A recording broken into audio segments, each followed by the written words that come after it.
I'm Estella Newbold-Brown and I am the divorce decoder. It's my job to decode legal jargon into crystal clear English. So today I'm going to explain the term net equity. It may be a term that you have heard before.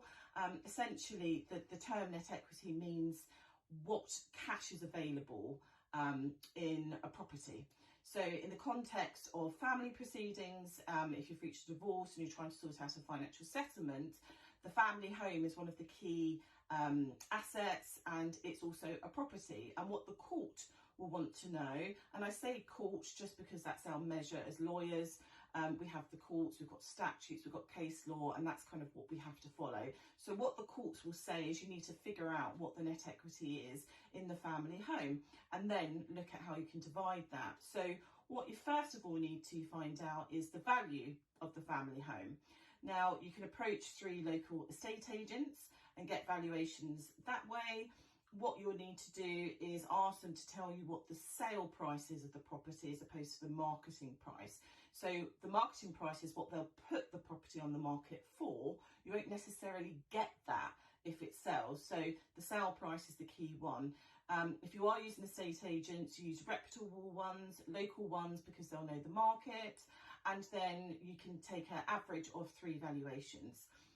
The other way of getting a valuation is agreeing it between you, but I would suggest that you do get independent valuations first, just to make sure. An alternative way as well is a chartered surveyor. You'll only need one of those, but you do have to pay. Some estate agents may charge, some don't, especially if the property is going to be sold. They're unlikely to charge you. However, chartered surveyors do. If you do use a chartered surveyor, as I mentioned, you only need one, and it's important that you use a RICS chartered surveyor. So that's RICS. If you just Google that, you'll be able to come up with a website and you can find a chartered surveyor on there.